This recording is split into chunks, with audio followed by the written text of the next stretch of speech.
all night and all that kind of stuff. All of that's taught. You've been listening to the music all the time, haven't you? It's told you how you should feel when you're in love. You know, right? Isn't that what it says?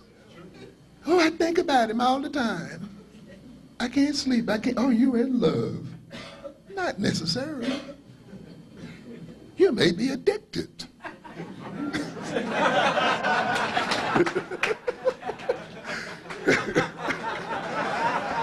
Pun unintended. You may be addicted in the sense that you are using this person, this relationship, to escape your reality, to get away from yourself. You see? And to the degree that they can be used for you to escape who you are and what you are, to that degree you feel good in their presence. You feel euphoric. You can't live without them, because without them you go into withdrawal. You see? And you begin to face the craziness of your condition. And you begin to face the real pain that is at the root of your escape in the first place. And you can't cold turkey and live through it and come to know what's really behind it, you see. So you reach out again for another rush, for another person, and promiscuity increases, infidelity increases, and even when you're married, you're still showing your butt and carrying on as if you're not married, you see. And you can't rest. You need the admiration of men and the admiration of women. Still, you know, it just goes on and it's endless. They can't be good enough for you. You seek perfection. You seek excitement, because that's in excitement you forget about reality. And you have good men. I run into too many good men out here. Educated men, good salaries, loyal men, I'm telling you, who are being rejected by women, black women. Don't make this game appear that it's only black men who are rejecting black women. There are many women out there, they want this perfect person. Yes, sir. You see, this exciting person, this black white man, you see. And a good black man is too boring and uninspiring. Or else you say, well, let me keep you out there for a while and I'll come back for you later. You know, this kind of thing. And it goes what? The other way. So we must learn that love is taught. Children are taught to love. That's another thing that African-centered education teaches, you see. Love and affection. That's another reason why we want to take these young men to this. How do you love a woman? What is real love? What is the difference between real love and addiction, and the real love and use and abuse of a woman, you see? How do you love yourself first so that you don't use a woman to support your own perceived self as a person, you see? And often it's difficult sometimes unless you can get them by themselves, because see, in the middle of women, often they got to show off a bit. They can't come to terms with themselves, you see. And sometimes you got to take them out there and see what it is. What is this game called America? What is this game called love anyway? Where did you get that word from? How did love develop? What is the history of love? Do you know there's a history to love? That Europeans were taught love, and love was defined and written in books, and ultimately taught by the ruling classes to the lower classes. And then it became a basis for marriage and the whole thing. Let's examine this before we talk about how much we love and don't love each other. What is this thing called love anyway? Where does it come from? Why is this essence that says it's irrational? You know, we got to look at that, but most of all, ladies and gentlemen, we've got to reclaim our African identity and our African selves, and we've got to free our African mind. Thank you very much.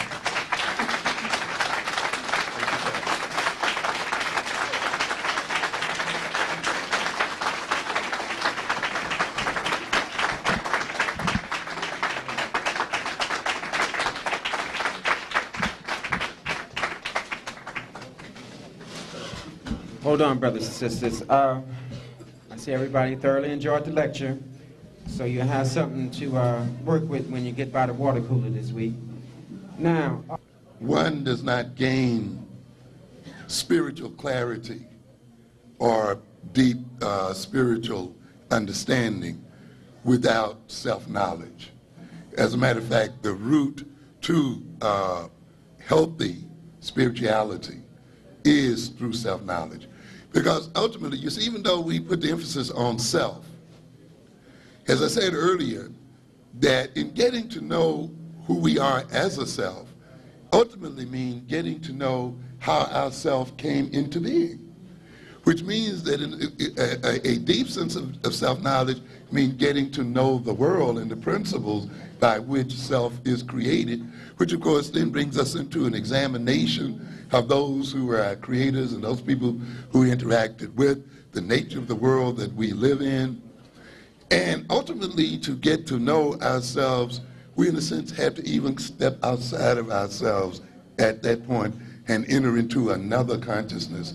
And to me, that entering into that consciousness becomes a cosmic consciousness, you see, where we see the self not as separated from the world, not as individually demarcated from the world, but as a part of the total cosmic atmosphere, as a part of the great oneness with the Spirit or with God, if you will. I do not believe that people who are engaged in self-hatred and who are separated from themselves and who have not truly come to know themselves can truly come to know God. They will be sold things. You saw that thing here the other night on, was it prime time? Where the preachers were rooking these people off. Some of them getting much as, what, $1 million or more a day? Millions and millions of dollars. People who are being deceived by the Jimmy Swaggarts and the other people of the world, and yet they're being deceived in terms of their spirituality. But one, to me, of the hallmarks of spirituality is enlightenment and clarity and the ability to discern reality and to look through a good deal of chicanery. You see? And to me, to be taken again and again and again and to be misused in the name of religion means that one needs to re-examine what that religion and spirituality is about. This too often is sold to African American people purely as a feeling, you see, and some kind of body feeling, and it's measured. And you know, I've told you before that you can't equate good feelings and even unusual feelings with necessarily being possessed by God. You can confuse those two things. In fact, the devil will trick you by representing himself as what? God. You see. And I've also mentioned to you before here to remember one thing, that Africans did not come to this country as Christians. Now that hurts a lot of people's feelings. But you must understand that Africans did not come to this country as Christians. It's very important to understand that. Where did Africans learn, particularly African Americans, this Christianity from? Even if you said you found it, the kind you learned